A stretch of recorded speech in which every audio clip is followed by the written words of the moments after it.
Hi, I'm Mats from IJS, and I'm going to talk about our multiple point statistics work that we've been doing on the Indian Wells Valley in California. I'm only going to be able to show you the preliminary results. We're not done yet, and I also have to acknowledge my colleague Thomas Rasmussen, who's made most of this work and also most of the slides in the presentation. First, some background.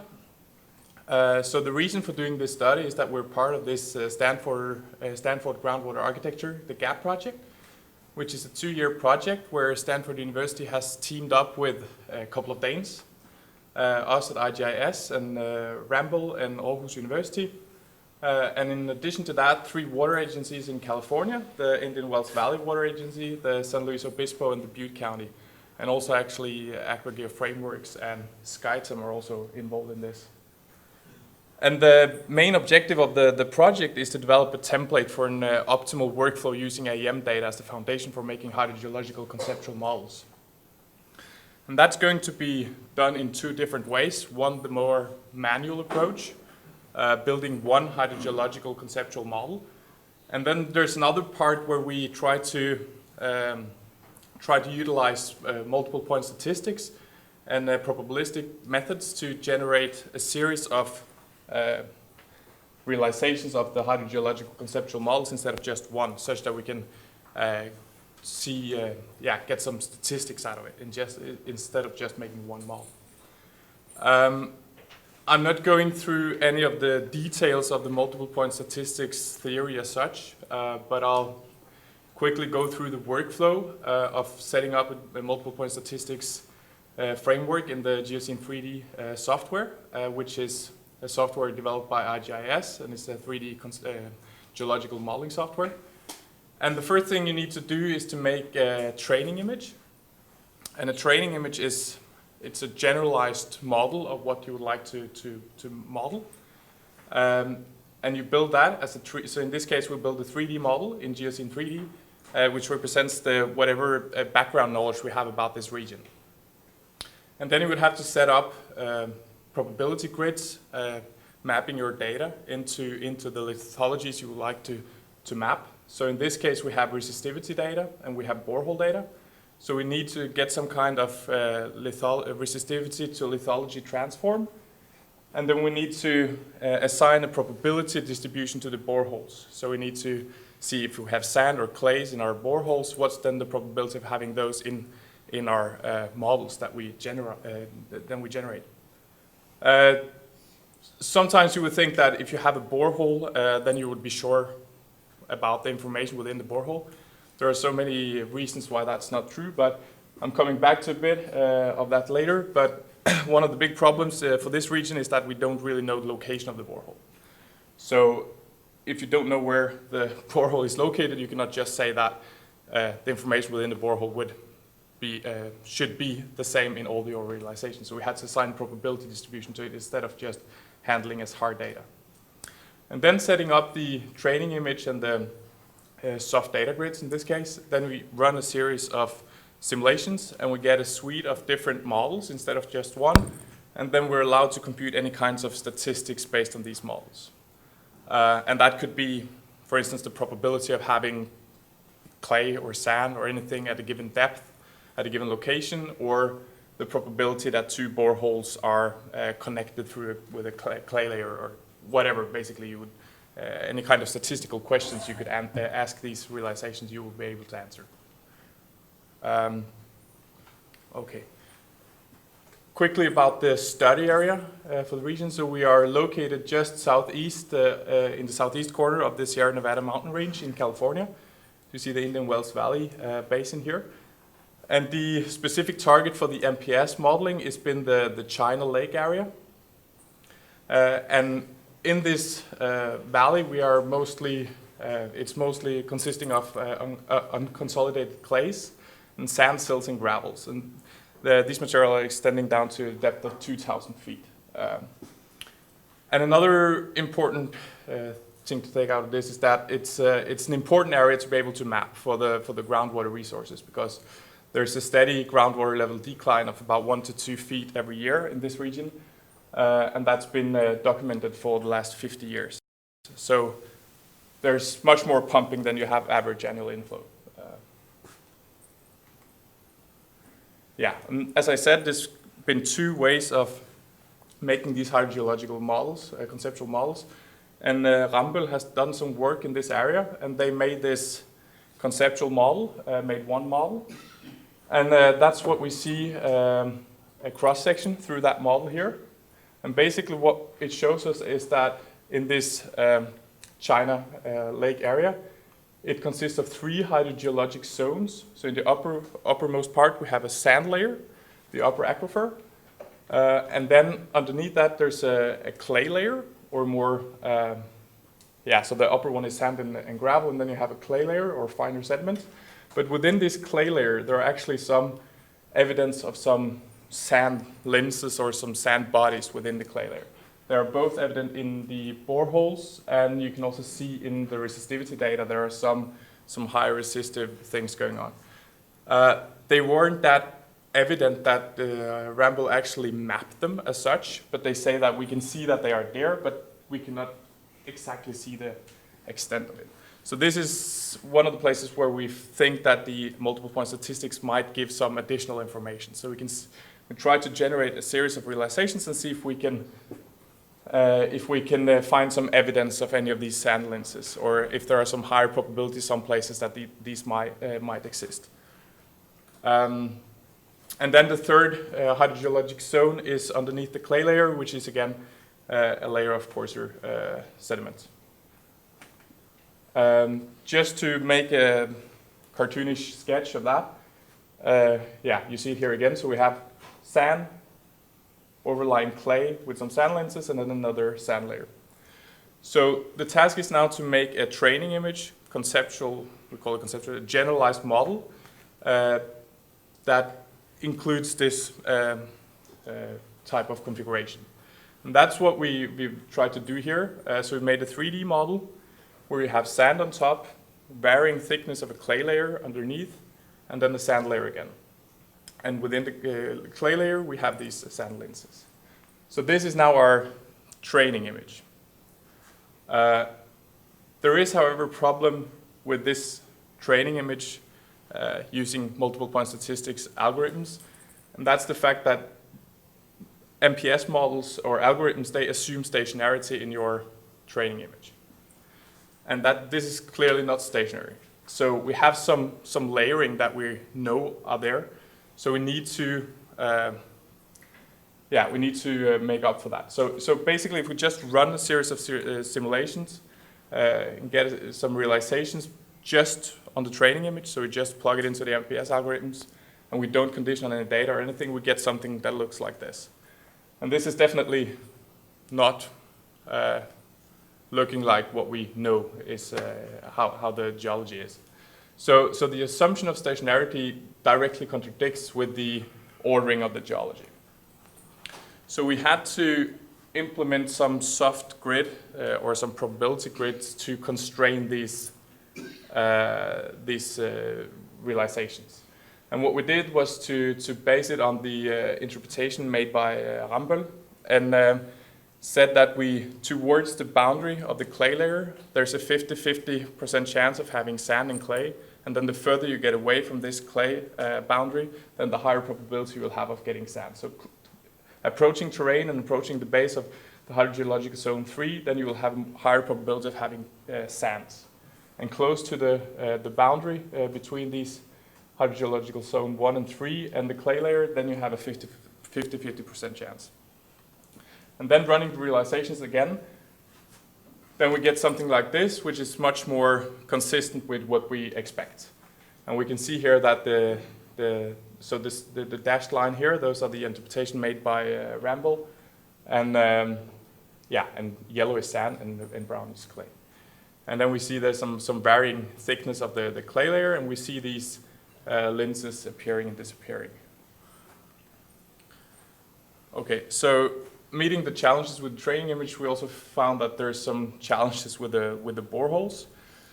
And the thing is, so we got a borehole database, and all the boreholes had a coordinate, but the origin of that coordinate was very different. So we basically don't know exactly where these boreholes are. So they were divided into 4 different categories, where one was the center of a section, so that's the center of a square mile. And then we had the center of a parcel, and that depends a lot about if you have a big or a small parcel. And then some of the boreholes were actually located within a 50 feet distance, and then some of them were unknown. So here you have a coordinate, but we don't know why you got this, basically.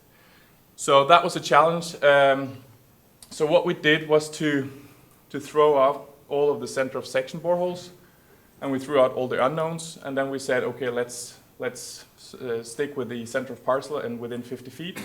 So this is, I'll come back to this, but we have to do some more work in this and probably go in and see, try to locate these boreholes manually or something, try to find them on Google Maps or something. But for now, these preliminary results, we threw out all of them, and we also threw out all the duplicates. So if you had several boreholes within the same parcel, then you would have boreholes with the same location with different geologic information, which would ruin the realization. That wouldn't make sense. So we threw out those as well, and then we grouped everything into sand and clay. So if there were mostly sand in the description of the lithology, it went into a sand category, and the other for the clays. And then we set a probability to 95.5, meaning that if you had sand in your boreholes, then you would have sand. You will have sand in 95 out of 100 of your realizations of the MPS algorithm. And this is, I think, this is too believing in the boreholes too much. But this is, yeah, I'll come back to this as well. So now we've handled the training image and the boreholes, and then we had all the problems with the AEM data and the resistivity lithology relation. And this is mainly due to the saltwater intrusion in the area. So we have different regions or zones in the valley with different saltwater in the groundwater, or salt content in the groundwater. And that's not only varying geographically, but it's also varying with the different lithologies with depth. So we had to make one resistivity lithology transform for each of these each of these zones of varying TDS values, and also changing with depth. And just to illustrate, so here we see the contour plots of the saline groundwater divided into these different levels of TDS values. And you see the isopac map. So this is based on the Rambles report. So this is the thickness of the uppermost layer in the valley. And then you see, so we have the freshest water in the west part, and then we have some salted water, and we have a region with salt water here. But when you go down to the clay layer, these contour plot changes, and then again for the third layer, it changes again. So we would have to make sure that we address the different layers and the different thickness for the different regions such a way that we have a transfer function that allows us to get some kind of relation between the resistivities and the lithologies. Because as you know, the resistivity values changes for the different lithologies with salt content. So yeah, and we hope that we could make these more automatic. So just comparing resistivity values with borehole information, and we had 918. We had a few boreholes that we could do, so we could do this, but the problem was that dividing it into all these regions, I mean, so we have very sparse data sets, so we didn't really have enough data to say that we could make these models automatic. But again, we had to base it on the Rambles report. So they had a cutoff value, so this is for the freshwater. Then there's a cutoff value between clay and sand and gravel, basically around 15 ohm meter. But as we don't treat it as a cutoff values, we have to treat it as probability distribution. So we made a probability distribution or transfer function. So it cuts off here at 15 ohm meters. So if you have higher than 15 ohm meters, you have higher probability of having sand than clays, but you still have a probability of having clays. So if you have 16 up to 20, I mean, you'll still have the possibility of getting clays in your MPS realizations, but the probability of having sand is much higher. and then vice versa for lower resistive values. And then we had to do this for the 3 different levels of TDS. Just running out of time, so I'll just show this fast. Yeah, okay, so we build it up, so we now have the probability grid, making sure we have the geologic layering, and then we have from the boreholes and from the AM data, and we could create this probability voxel grid. And then we had our training image, and then we run a set of simulation. So yeah, it was set up to 50 realizations, and I just got these last week. So it's an ongoing work, but I'll manage to plot some of them here. So here is just, so this is 3 different cross sections through one of the realizations, and we see the boundary layer interpreted by Ramble as the black and red line here, and then the model output back there. So, and I have a couple of realizations. I just go back and forth through some of them, so you can see how they are changing. So the thickness of the clay layer is changing, and and there's some sand bodies coming and going in this clay layer. And then here I plot the mode model. So this is the point-wise most probable model. And what we see is actually, so there's, at least in these 3 cross-sections, there are no evidence of having any of these sand. At least less than half of the models have any sand lenses within the clay layer for these 3 cross-sections. They might exist elsewhere in the models, but we haven't had time to go through all of them yet. Yes, and then we compute the probability of having sand and clay for different voxels based on the 50 realizations. Basically, the more yellow, the more probable of having sand, and the more brown, the more probable of having clays. And when it's white, it's 50-50. As we see, the probability is of course closest to 50-50 when you approach the layers. And here also plot the variance. So the cold colors, the blue, it's less varying. So then you have more or less all your realizations have the same lithology. Whereas when you come into the boundaries between the hydrogeologic zones, you can see that the MPS realizations also vary more. And you can see that there's some variance also within the clay layer, indicating that the sand lenses is popping up. Okay, 1 minute left. The future work, first of all, we'll have to go through all of these steps of the MPS setup and make sure that, first of all, the training image, that it's valid. I didn't go into this here, but we tried to add some information about the orientation of these sand lenses based on how they have been deposited. And we have some other information as well that we need to go through. We need some expert help on this, but that's in the process. And yeah, we need to evaluate the borehole quality better. Maybe try to divide them into several, to assign different probabilities, whether it's within 50 feet or within a parcel. Maybe try to locate them one by one. And then we have to go through and tune the simulation parameters. Yeah. Okay. I'll be quick. Yeah. So still there are some challenges and some problems. So it's a completely different task doing this as a study with real data and not just some MATLAB code with some synthetic examples. That's much easier. So we face some challenges, but anyway, I think the results look promising, and hopefully we can contribute to this manual hydrogeological conceptual model for this study area with these results here. Yeah, I think I'll stop there. Thanks.